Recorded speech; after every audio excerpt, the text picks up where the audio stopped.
Ngibingelela bonke abazalwane abakhona, uBishop bakhona babadinasho bahlukene. Siyabonga kakhulu Nkosi ukuthi siphe futhi lolu suku ukuthi sihlangane sizobuka izwi lakhe. Amen. Ngizocela ukuthi ngicale ngokuthandazana ukuthi singene izwi leNkosi.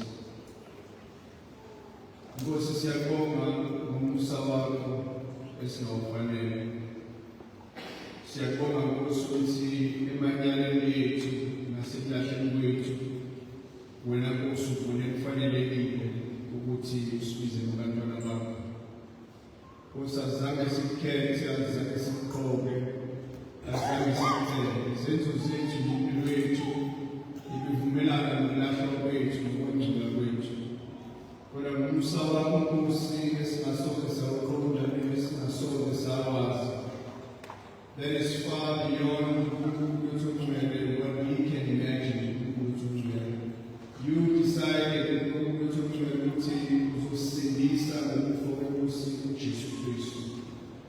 Wadecided ukuthi isihlalo sakho somusa ukuthi mina nalaba abanye singabulala namhlanje. Nabanye abakasindiswa wena uNkulunkulu wethu uzobasindisa namhlanje.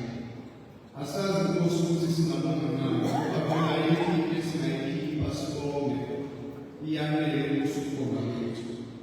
Kodwa siyazi ukuthi uma sikholwa ekufeni kwakho nasekuvukeni kwakho, lokho wena Nkosi kuyakuthokozisa. Namhlanje Nkosi sivukile, sageza, sabahle, safaka wonke Nkosi amaphefumulo ethu alizayo inani eliphakeme. Nkosi, ngilulekela ukuthi ngendlela esiyindlele ngayo siyenza sabahle, sabukeka phambi kwabantu, akube yiyo futhi leyo ndlela esizenza ngayo ukuthi samukele izwi lakho. Senze sibe abantu Nkosi abahlelekile nabalindele ukuyizwa izwi lakho. Ngilekelele nami Nkosi mangizokuchaza manje ukuthi lenze isenze kubazalwane. Lingenzi nje Nkosi isenze kodwa futhi lisigayele endleleni yakho konke ukusicela egameni lomfowethu uJesu Kristu. Amen. Phinde ngibingelele bazalwane egameni likaJesu.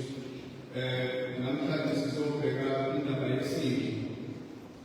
Sizobheka ukuthi uNkulunkulu usifiwa kanjani isidlo, uNkulunkulu uma esifiwa isidlo thina kumele sisifiwe kanjani isidlo seNkosi. Number 2, ufuna sibheke ukuthi iyiphi indlela ekumele sidle ngayo isidlo eprescribed by izwi likaNkulunkulu. Sibheke ukuthi imaphi ama-consequences okuyisidlo seNkosi ngendlela engafanele. Kukanti uma kuyiphasika abantu befika bezothulula izona abanye bazokhumbula.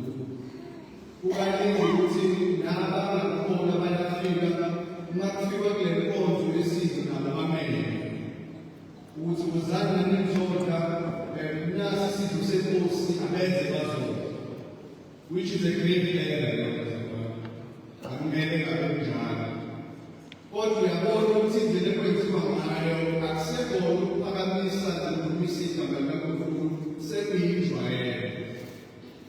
Isijwayelekile lento, siyahamba siyothengela iy'ngane ezintsha. Baya esikolo sesibabeka isikolo abafundi bathenga iy'cathulo ezintsha, bafika bayakhonezela, sekuyinjwayelo. Uma kuthiwa kudliwa isidlo sonke siyasukuma, kodwa nalaba abakholwayo abasindisiwe bangasethuki uyababuza ukuthi yini lo indaba engazazazela. Ngoba kwayena understand ukuthi yini la indaba. Uya-understand ukuthi yini eyinqubo yasebandleni. Kodwa ngokweviwa kaNkulunkulu ayi-understand ukuthi ithatha kuthini. Namhlanje ngifuna ukuthi sibheke lokho so-understanda kabanzi ngezwi likaNkulunkulu. Nangalento esiyenzayo esibiza ngesidlo. Sifundile ku-1 Corinthians chapter 11 from verse 17 to 34.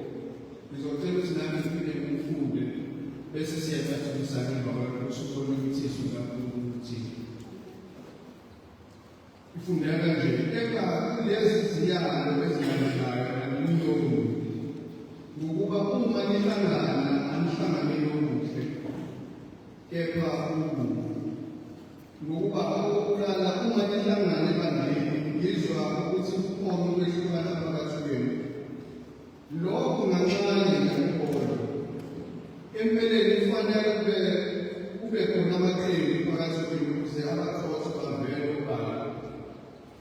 Ngakho-ke uma nihlangana ndawonye asikho ukuba nidle isidlo senkosi, ngokuba lapho sekudliwa yilowo nalowo uphuthumo kwakhe ukudla kuqala adle omunye alambe, kuthi omunye adakwe. Kepha aninazindlini lapho ingadlela niphuzelwe khona na? Ngabe niyadelela yini ibandla likaNkulunkulu? Nenza abangenalutho babe namahloni na?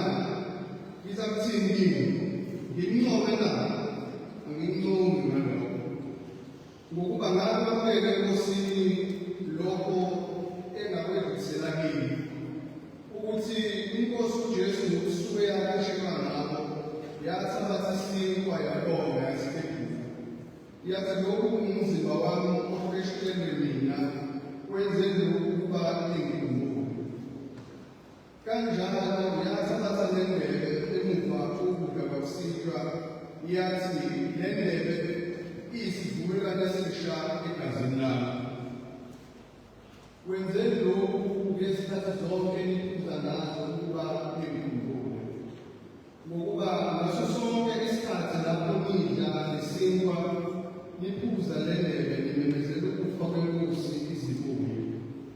Ngakho-ke lowo owadlala lesi sinkwa aphuze le ndebe yenkosi engafanele kunecala umzimba negazi lenkosi.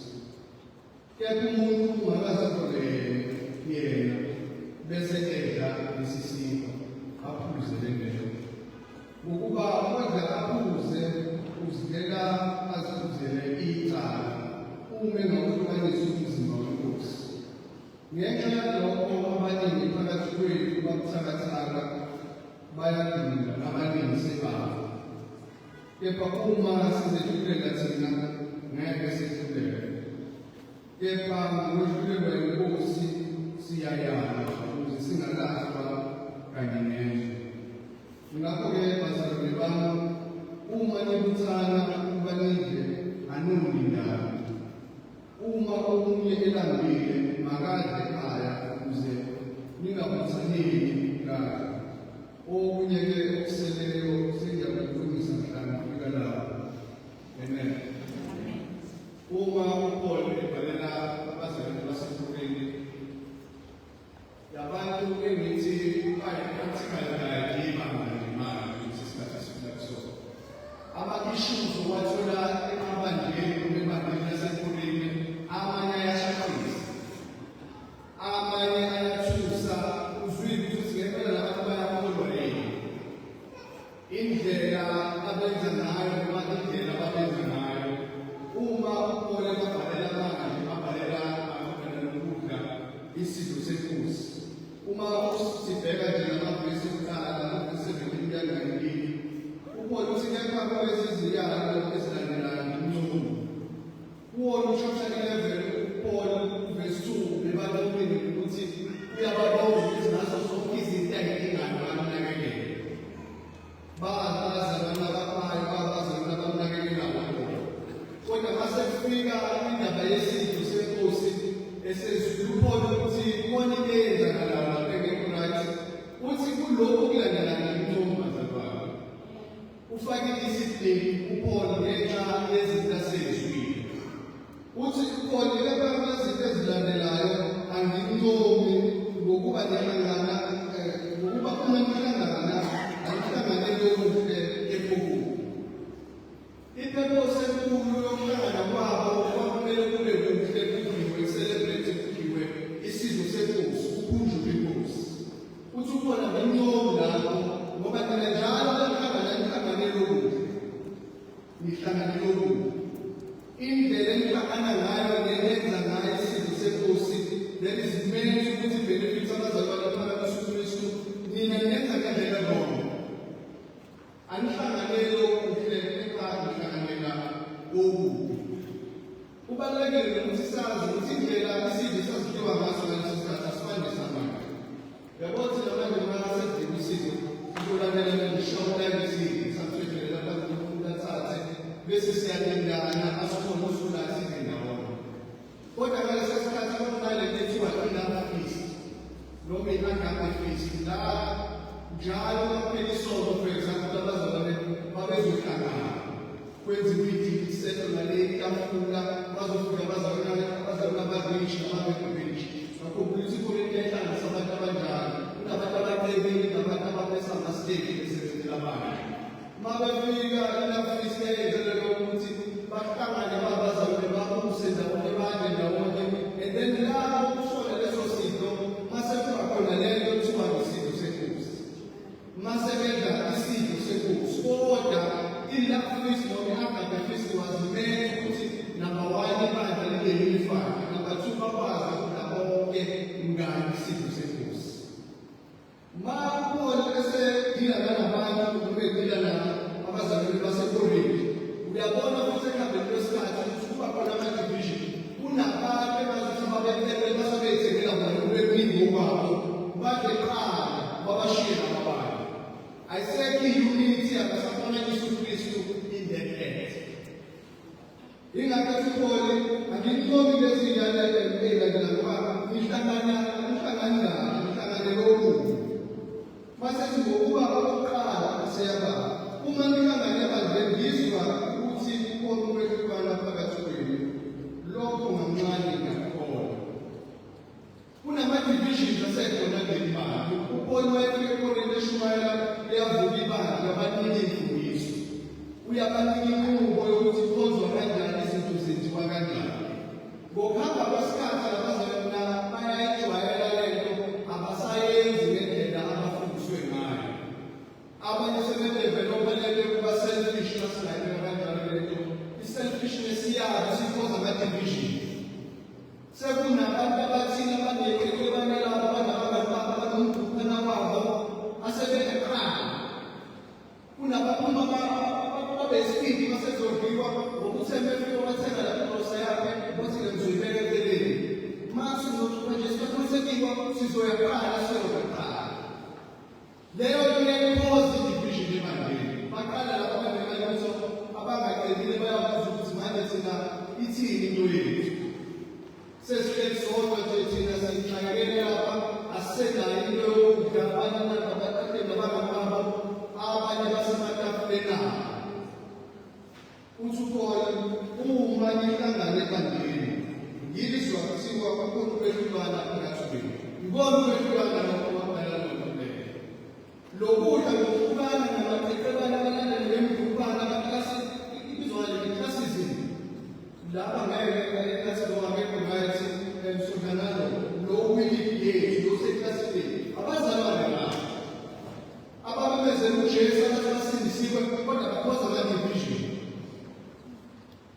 bathi laba sindi nabo laba bazodla bonke nathi sodla sodwa ipicture lento basikophelele kanje nani itafula lami nabangaphi lapha nani itafula lamkhize nabangaphi lapha abanye abazalwane baqedela bayenzelela ithuba nje kudlala akasungula le azonika lokho azogcina umyalelo kaKristu asinakekela abangenamtho moreover bezokhombisa uthando lukaKristu kulaba abalandeli uthi ubone kancane ngiyayikholwa leyo leyo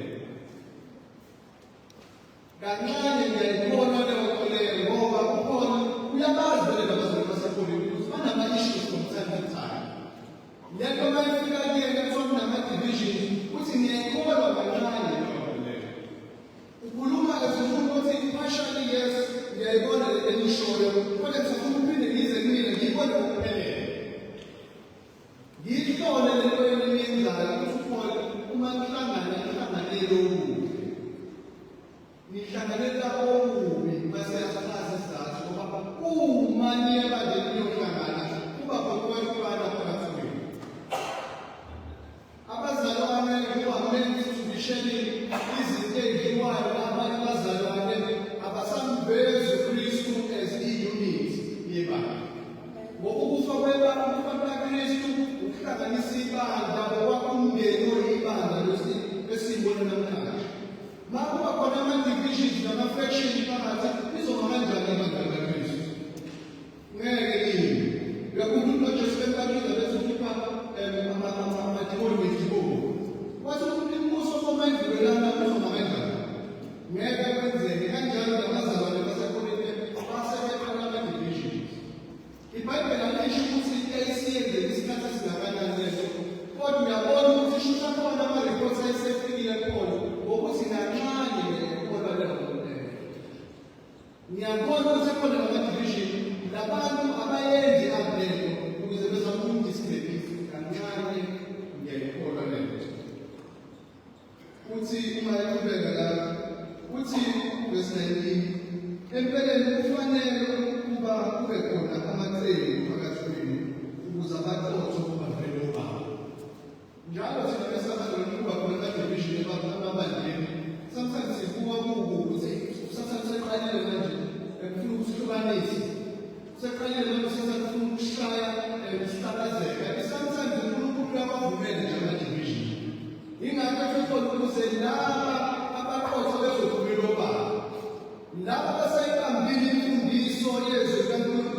ngokwezwi likaNkulunkulu. Maqhubeka athi lapho ngesithweni, ngakho-ke uma nihlangana ndawonye akusikho ukuba nidle isidlo senkosi. Ubona ukuthi akasayidluli namanye indlela yokuthi badle isidlo senkosi abazalwane benhlangano. Uthi akusikona ukuthi nidle isidlo senkosi. Ninokwenu sekuwukuthi uma nifika nizobheka nibonakala ukuthi baphethe okumnandi kakhulu nokomunye. Kube khona nama-divisions ukuthi abakhona aqhubeke. Futhi uma basenihlangana isidlo senkosi. Senginama-anti mountains mahlangana ngalesi sikhathi abakwazi ukuthi kuba khona nabanafisa akade bakhona. Uyayibona futhi lokho kuJude chapter 1 verse 12 ukuthi beyikhona leyo practice leyo yokuthi ihlangana ngiba ndawonye. Kodwa uthi ubona ukuthi mina kodwa masenihlangana akusiyona ngale isidlo senkosi. Nisaqhuba ne-agenda yama-division. Nisaqhuba ne-agenda yokwazi ukufuna omunye aphakame nomunye kungabekho unity uniformity ebandleni.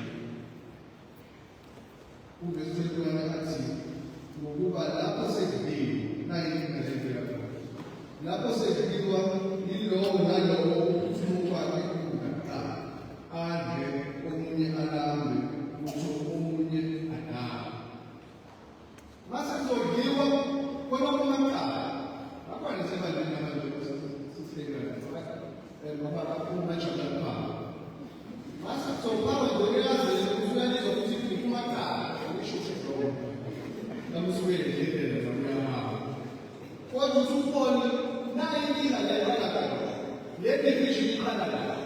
Iqala yedwa mase kuzodliwa aphuma yothatha kakuqala.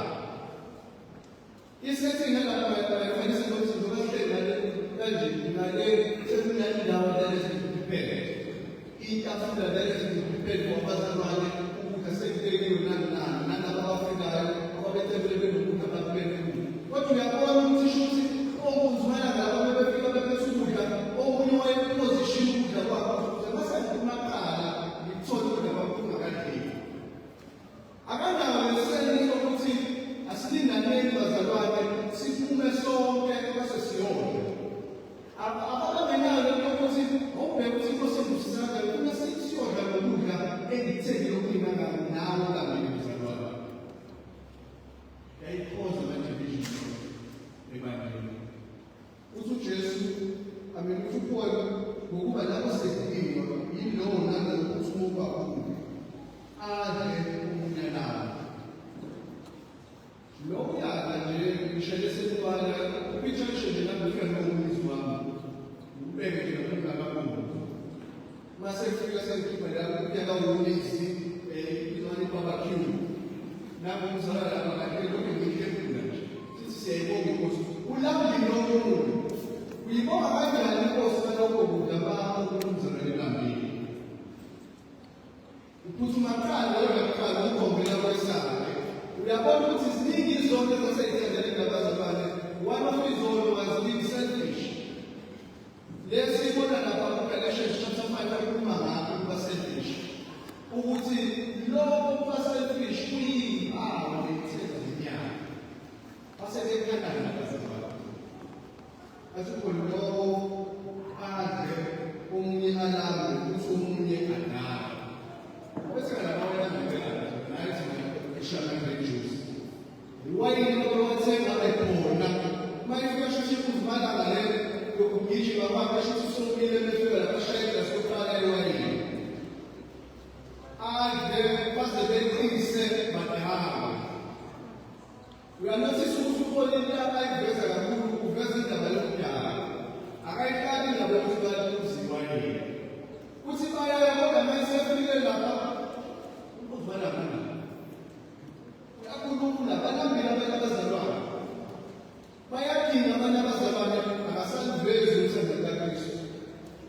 Akasavezi ngebala lokuhlanganyela ey'ntweni zonke njengemali. Abazalwane babesho ngomlomo ukuthi sihlanganyele ey'ntweni zonke. Kodwa isizwe senkosi nalamalafisi ayibaveze ukuthi they were totally the opposite. Uthi uPaul uma sekudliwa mina nenza njalo umaqala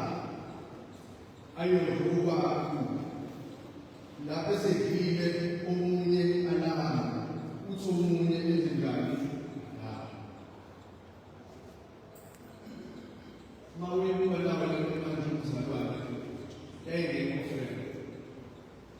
ngoba umuntu ongakhoyo ukudlelana wayekunzima ngasekwabazalwane bazalwane basekhulwini wayekunzima ngasekwamalafisti la sekumele ukunjula into enkulu uKristu ayenza wabe mina kodwa leyo ngiyithatha nje ezintekesho niyenze ekhanda nifulfill ama-desires enu ni-classism ebona lapho nibiza kanjani abazalwane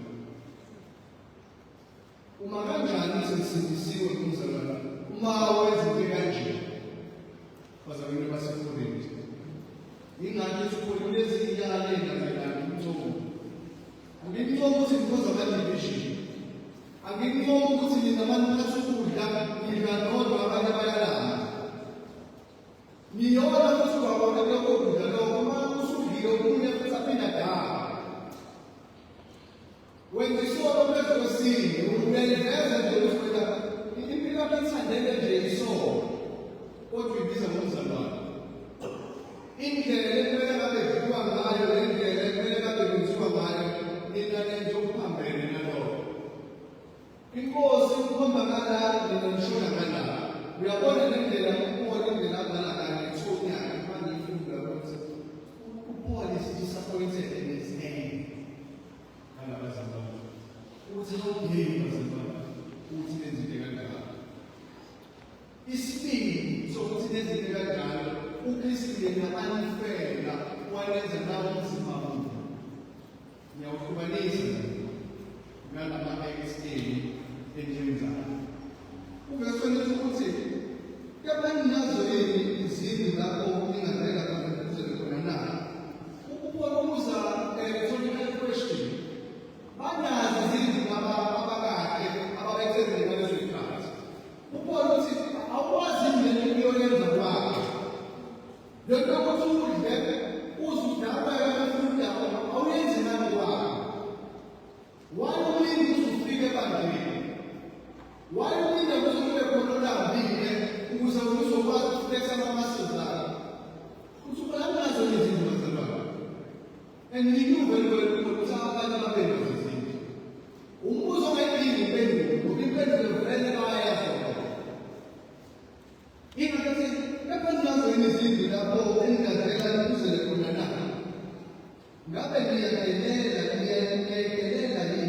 ngiyadelela yini ibanga likaNkulunkulu nenza bangenani ukuthi babe namahloni na uPaul isila ukuthi le act yabo ifana nokudelela ibanga likaNkulunkulu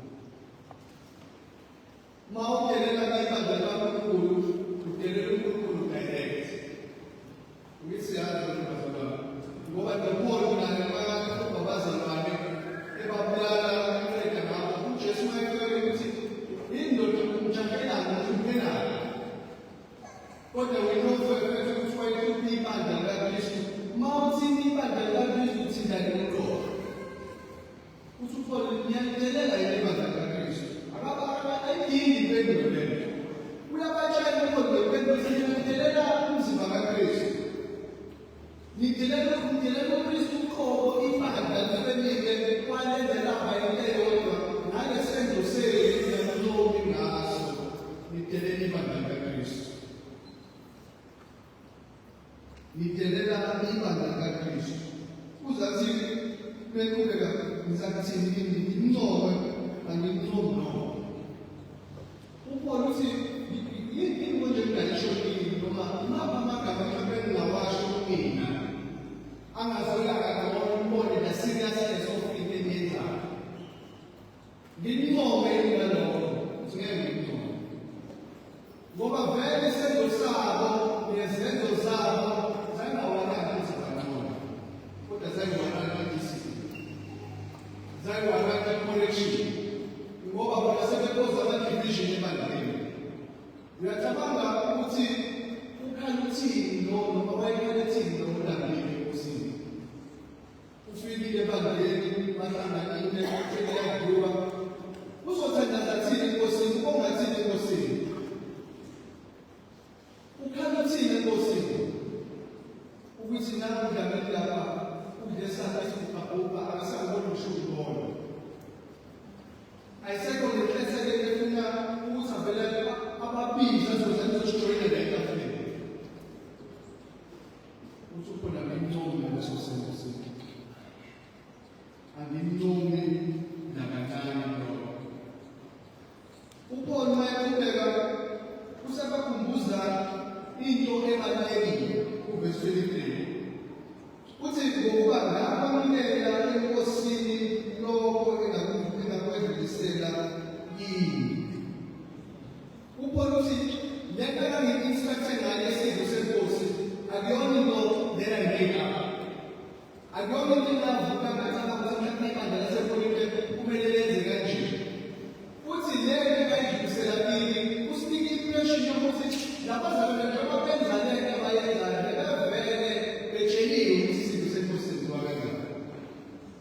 eyakashelwa ngabo yathatha isinkwa yabonga yasihlekula.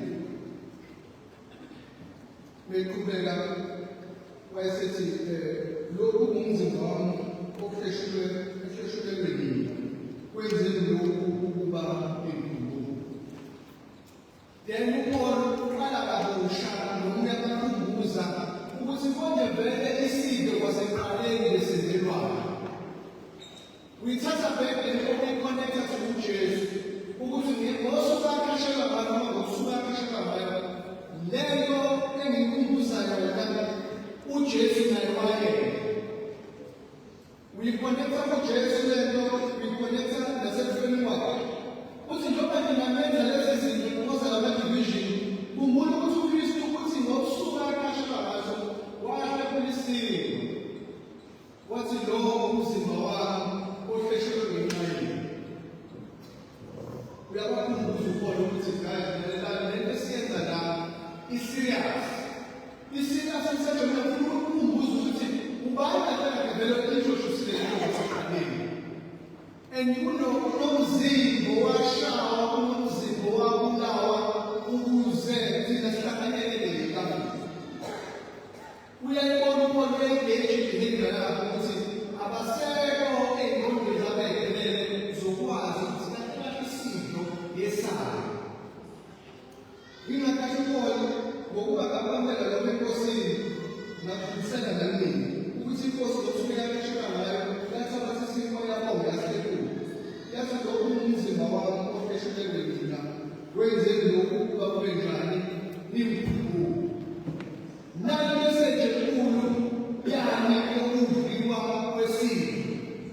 Ukhumbula ukuhleshulwa negazi likaKristu.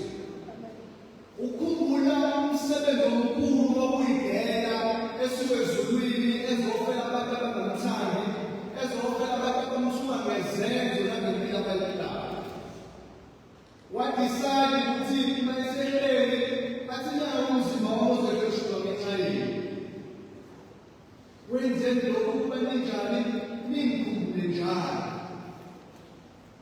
Awuyithatha uyicabanga yena ukuthi lo lambile uzongena kanjani afanele ekutheni ayikhumbule kahle vele kusuma nabantu abadlaphambi kwakhe lambile. Yini unique ekhona ebantwini bakho? Uma wena uJesu uhleshelwa umzimba, awuhleshelelwanga nje uDavide kuphela, awuhleshelelwanga nje uMkhize kuphela, uhleshelela abaningi abazoba yibandla babe umndeni, babe yinto ukuze basebenza bebaningi bakhumbule ukwenzani ukufa nokuvuka kwenkosi. Ingakho uPaul ucela ukukhumbuza lokho enganginike kona ukuthi inkosi isihlephulile yazi lokhu umzimba wami ohleshulelwe mina, wenzeni lokhu ukuba ngikhumbule. Iphepho senkulu kakhulu nayo emadlula isilo ukukhumbula ukuthi uKristu wasenzelani. Ukukhumbula umsa wakhe uKristu asikhombisa wona. Izwi laNkulunkulu masilifunda likhuluma ngokuthi uJesu wasifela thina sisezulu. Singadizeli. Namanje futhi ayikho esidizelayo kaNkulunkulu. Umusa wakhe nawo wona. Laba iJesu ayisemisile as a foundation yokuthi simkhumbule ngayo ngoba sebeyizikayo. Sebenza into ejwayelekile, sebenza into nje yokuhlala ngeside kuyikhona lokho. Bakhohlwe into enkulu eyokuthi sikufa nokuvuka kaKristu. Njengoba sihlangene siyibanga, sihlangane ukuthi senzeni lokhu umzimba kabani kaKristu ohleshulwe ngenxa yobani, ngenxa yethu bazalwane. Wayesethi wenzeni lokhu ukuba ningikhumbule. Ukusho ngamabomu ungakhumbuza ngamabomu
Lo que me hace es una máquina, un checa, un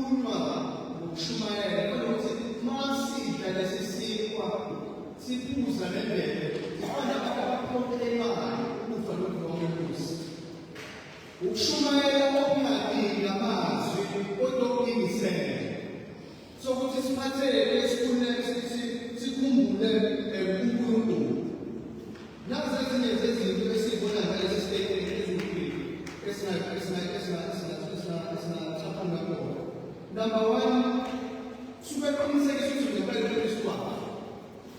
Akuyona ingane yakhe. Njengoba umhlaba ufunyiwe ukuthi awuJesu wayefela, bawaqoqa amasamba akhe bawafihla Samuel. uJesu wafa wayefela thina futhi sacrifice yakhe yesufficient. Okusho ukuthi akukho esizodinga ngaphandle kwegazi likaKristu ukufa kwakhe. Lokho kwanele, lokho kusufficient. Ingakwazi ukuba ngaso sonke isikhathi lapho ulinda ngesikwa iphuza lendlela imemezela ukufa kwenkosi izikhulu. UPaul ufuna eqondweni lwabo wakhumbuza ukuthi nina lezi zinto ey'kwazi ama-division nimemezele ukufa kwenkosi izikhulu. Ngoba inkosi mayifa ayizange imujivane umzimba, ayizange ihlukanise ibandla, yahlanganisa ibandla nokufa kwayo. Ayibonge inkosi. Uthi ngokuba ngaso sonke isikhathi lapho ulinda ngesikwa iphuza lendlela imemezela ukufa kwenkosi Jesu Kristu. Nathi bazalwane ngaso sonke isikhathi masihlanganyela noma-ke masiya kwamikuphi, masiyidla isidlo senkosi simemezela ukufa nokuvuka kwenkosi uJesu Kristu. Izibulo. Ngiyazi abantu abadala ifundisa lento, kukhona nje ababethi uma usidla isidlo senkosi unakuyaphela. Manje isidlo senkosi iy'nkinga nje zakho zomzimba nokugula okungapheli lapha nawo baphilisana. Ayisilona iqiniso lonkulunkulu. Abefundisi abafundisa lonto bayayihlangabezela izwi likaNkulunkulu. Lithi izwi likaNkulunkulu uma sidla lesi sinkwa siphuza le ndebe senza njani? Simemezela ukufa lokuvuka kwenkosi izikhulu. Yilokho bazalwane. Ngoba ungasidli isidlo senkosi ukhumbule ukufa lokuvuka kwayo ungaphili. Ukuphila kwakho enyakeni ukudibhekele emiseni kaNkulunkulu. Isidlo senkosi asikho ukuthi sofacilitator indaba yokuphila kwethu emzimbeni, yokuthi amathambo aphele, ukuthi la maphilisi esiwadlayo njalo siwayeke siwalaphe.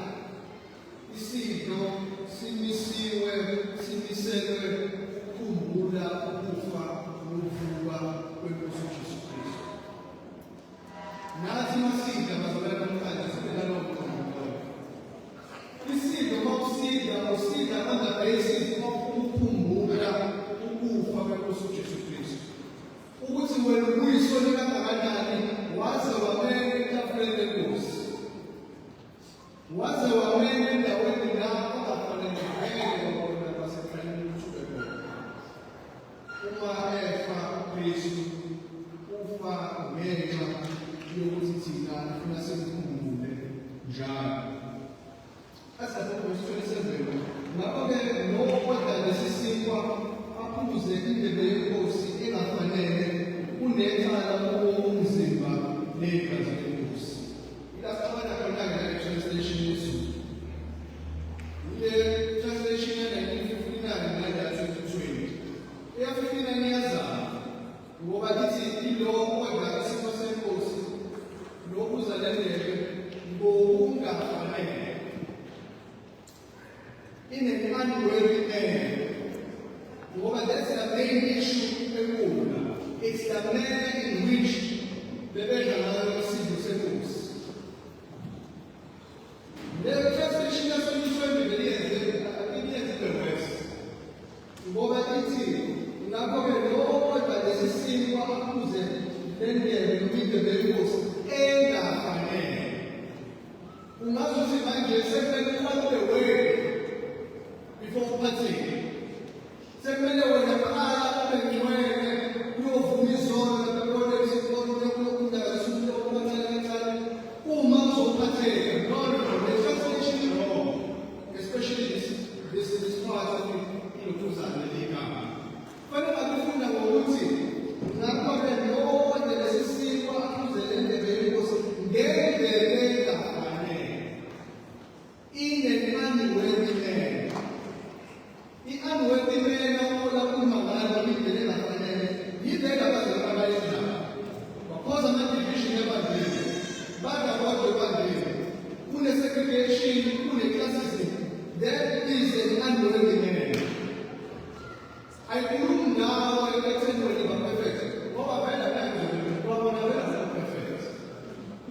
kumela phansi. Ngeke vele kumele fire kwakho ukuthi ungene enkambeni. Angithi siyazi lokho. Amen. Uma ufunda incwadi kaRomans chapter 3 verse 23-24. Ngokuba bonke abaningi abasinyathele ngazibona kaNkulunkulu. 24. Balungisisiwe ngesika ngomusa wakhe ngokuhlengwa kokuKristu Jesu. That's why we partake. Ngoba sihlengwe ngomusa kaKristu, hayi ngoba si-perfect. Ngoba silethe isizwe ngoba solisizwe namhlanje. Mamele mina sifune ngebe-perfect. Shuthi ngenzile impilo yami yonke isizwe. Ngoba ngiyona ngamihla namalanga. Ngokucabanga ngokwenza nangokukhuluma namayokuna impindela. Angisiza ukwenza labasha ethe ugejile nami namhlanje. Ngiphendule lezo zinto ngindekele inkosi. Kodwa mase sifunda le translation ngathi ithi wena ibangele eqala ukuzuze nami. Kodwa kule nkinga ngiyaunderstand ukuthi noma ufuza ngithi James version iyona eqala lezi zinto. Ngoba nayo lezi andiwezi ayufaka umene. Ofundayo ehamba nayo indaba yabathi eshifele ngokubizo. Ingakho ababhekile lesima khona ushiwo ngayo. So uqala kwesonto sakho nje. Awuthathe nje iminute uphendule kwesonto sakho ngoba it was through the translation wena ufanele. That's fanele. Kodwa still inkosi yasibiza ukuthi sizohlangana endabeni. Ngoba lo musa ukuthi uhlangana. Nayo kodwa nabazalwane ukuthi ngakho-ke nokwenza lesi simo senkosi aphuze nendebe yenkosi engafanele unekhala ubunzima ngegazi lenkosi. Unekhala in the sense that number one I-recognize ukuthi uzima kaNkulunkulu kaJesu uyini. Unekhala in the sense that indlela asenza ngayo isimo senkosi usedelele ukufa kwenkosi uqobo. It's the manner and attitude in which we eat isimo senkosi okukhuluma. It's not about where you see less or see less. Well, there's nothing to happen in isimo senkosi. Ngoba ngesikhathi lokwenza lamateke nalamajuice. Ngoba sofanifaya. Kodwa uNkulunkulu usumela namakunjalo singafanifaya sokuthini. But the main issue that it's the manner in which the legacy. It was unwilling. Awukwazi ukuthi inkosi yafa ibandla yankulisa ibandla kodwa mawusuyoba isizwe uyayikhumbula positive vision. Into enjani leyo? Futhi awukhumbuli lenkosi yafa ibandla yankulisa yomzimba. Noma kubona kakhulu bathi ukuba sonke sinomzimba munye. Ayibona inkosi. Amen. So ukubona basho ukuthi umuntu kumele abe nwele. Njengoba sifunda kanti sifundiswa kwamanye amamada asikhamba kona ezabanye nabo basabaselapho. Kodwa ukhuluma ngokuthi singaphatheki kesi ezigwini senkosi. Ungasithithi isidlo senkosi ungathi into ecommon. Ukufa kaJesu kwakungekho common. Ukuchitheka kwegazi lakhe kwakungekho common. Ukuyijwayela lento iyona ingandilendimele leyo. Which is still applicable namanje kuthina. Ukuthi uma usuzoda la usujwayele nje ungasacabangi uthatha isikhathi uyibonge inkosi ngendlela yakufuna ngayo. Nawe uyathethekile ingandilendimele. Ngoba usuza ukujwayela engofisa uzoba abakasha ngesikhala lapha lawa. Bese sidinge futhi sibe sonke ndawonye. Manje ngeqala aleke yabona ngeke lonke ugcina kujwayela leyo. Iba iproblem yesebandleni. Abantu kube khona isebone kanje ijwayela usuyabona ukuthi nawe you partaking in unbelief. Nawe usizwe senkosi ususidisiplinana ngenxa yokujwayela kwezinto. Uyabona ukubona usujwayele. Mhlawumbe into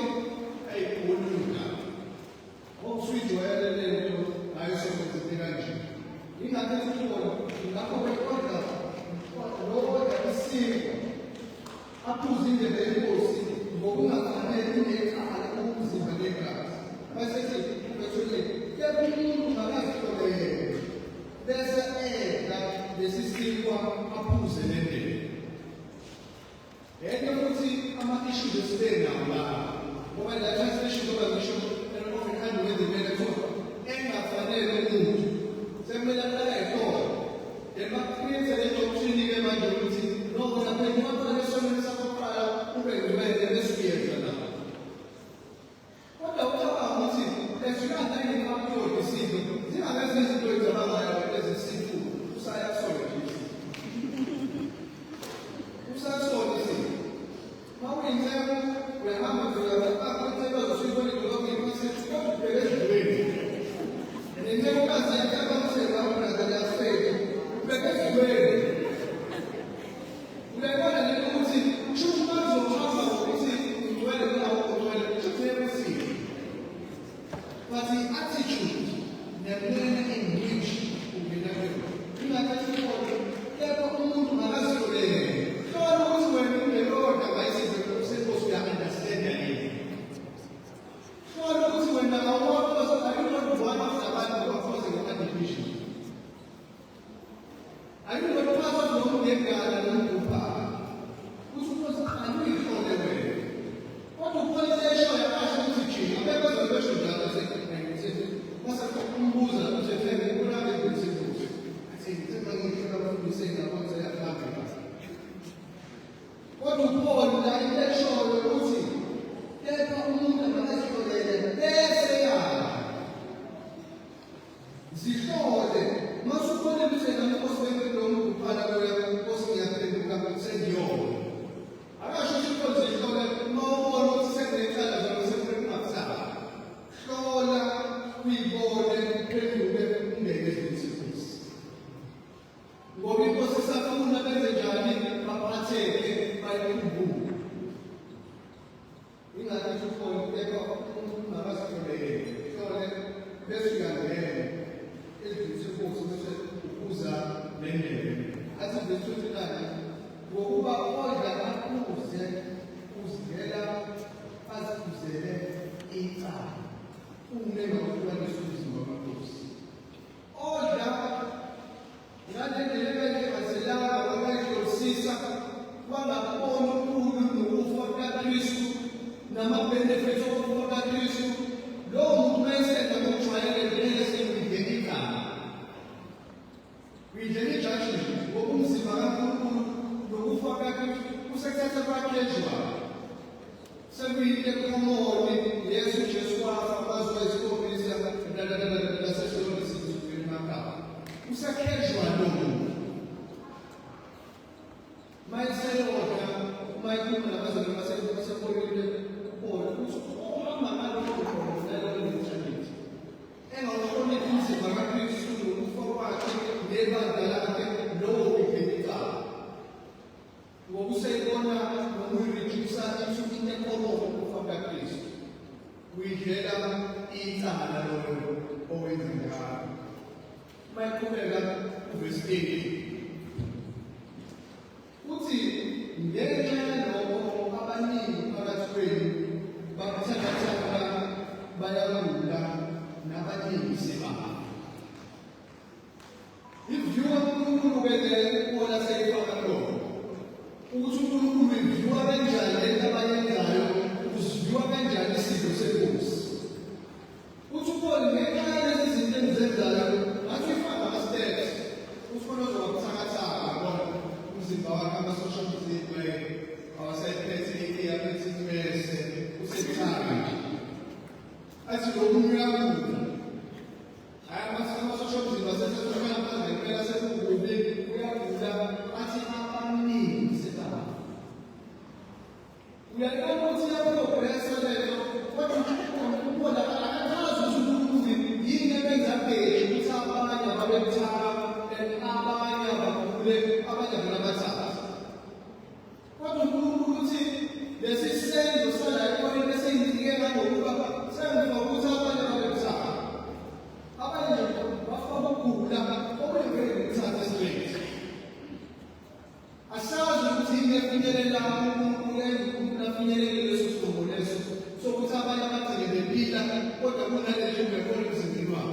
abanye vela bona ukuthi ayilonke ngithatha mangithi ngiyabeka mhlawumbe lo fayo uyele lo obhekeza sahlukane ngeqandini uyele lo phambili ususa wena wena udaleni alisho njalo ngempela mina ngifuna yini uNkulunkulu ijudgment yakhe ingafani yini abaphakathi nje abakhule bonke noma thi abafe bonke noma ababetheka bonke kodwa uyabona ukuthi iyaprogress ijudgment kaNkulunkulu kodwa phela ngokuthaba vele bese uyabalula lapho kube wese usuya kodwa ijudgment kaNkulunkulu iyayisebenzela lonke ebandleni lasekhulwini uNkulunkulu isidlo uziviwa ezinto serious njengoba viwa ukubona kwethu ezinto serious njengoba bona uJesu uzakamdelele azosifela ukuze thina sibizwe ngegama lakhe ngento serious awukho umdlalo kaNkulunkulu lokhu ngabona isiko wena ubone negazi ujwayele uNkulunkulu siyabona lonto friend yamlile and yayenzeka futhi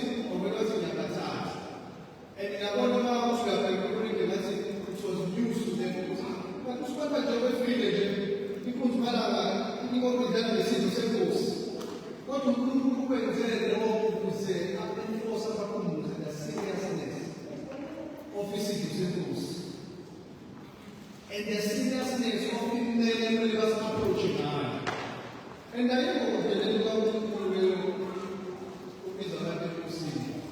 abadala uyakhumbula uma ufunda uFirst Corinthians 11:1 yathi khona ukuba lapho u-Acts chapter 5 ukuzama Ananias noSafira wenza njalo uThimosi bafike badayisa umhlaba bahoja imali ngonkosikazi wakhe asazoba phakathi kwabafana nokunani usolo mama bahoja imali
Ngoba usuhlolile wakusiza umoya wena phela kwambuka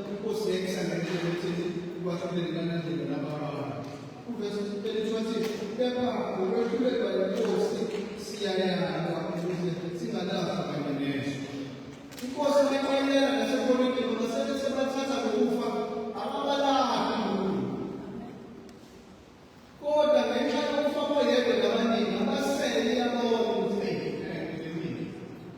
abantu abalungisile nabenze badle isidlo senkosi ngendlela okuyilona. Uma iqhubeka athi kuverse 3 ngakho-ke bazalwane bami ngakho-ke bazalwane bami uma libuthana ukuba nidle anoni nyama. Le nto ebahamba ngayo ukuqala maqala yodwa yedwa lapha abokombela besakhe uthi nononononinananga zabala enzani into umkalo niveze i-unity niveze ukuthandana nokulingana nonke nimemezele umkalo. Ingakho ubona labantu abefundisa belida ezibeni senkosi bathi asithathe sonke bazalwane sithathe intokuza sithathe mase kuthiwa asidleni hayi ukuthi idlala asidleni mase sidla sidlulana sinemezele umngane sinenkosi ukufa nokuzoba bathi lapho singasidlali sithethelele amacala ethu. Mayesethi kuverse 34 omunye elambile makadle ekhaya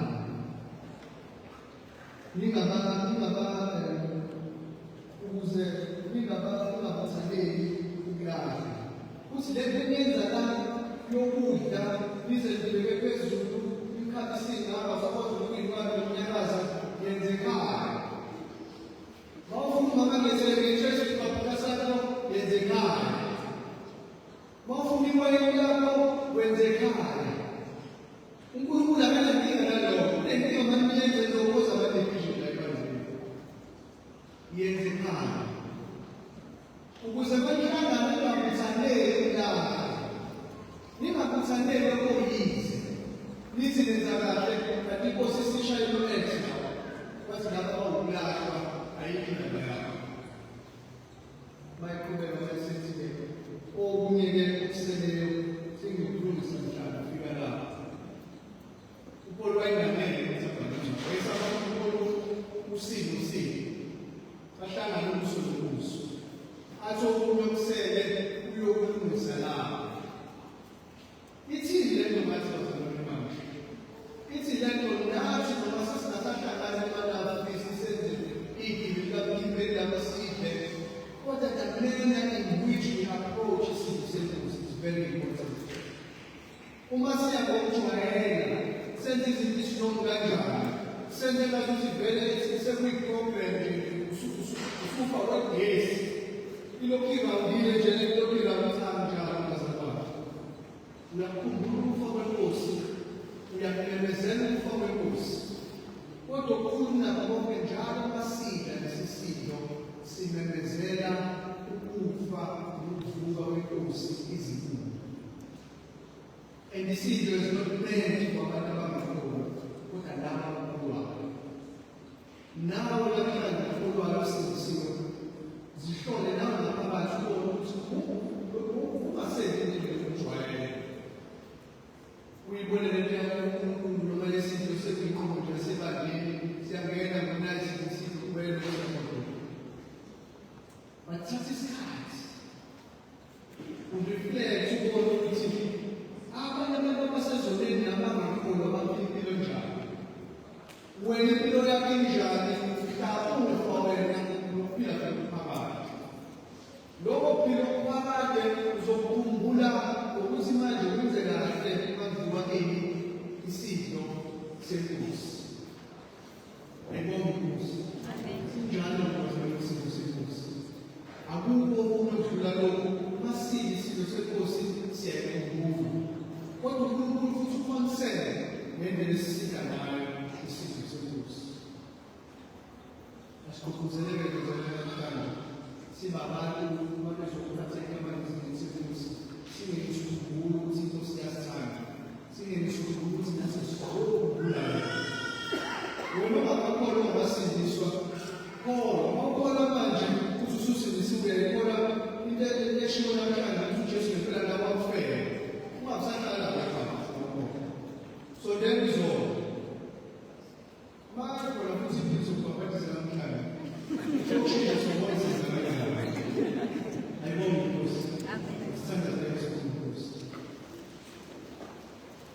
Siyabonga uNkulunkulu wethu ongcwele ngokuthi ngokufa kwakho sizohlanganyela etafuleni lakho. Ngokufa kwakho sizobuyisana noNkulunkulu. Izwi lakho lenza into igama lomniki wabantu emhlabeni ukuba basindiswe ngaphandle kwegama likaKristu Jesu. Yilo lona futhi lelo gama Nkosi ilasimela singafanele. Niyelisa ukusela mihla namalanga singafanele. Siyabonga uNkulunkulu wethu ongcwele ngokuthanda kwakho nokusinakekela.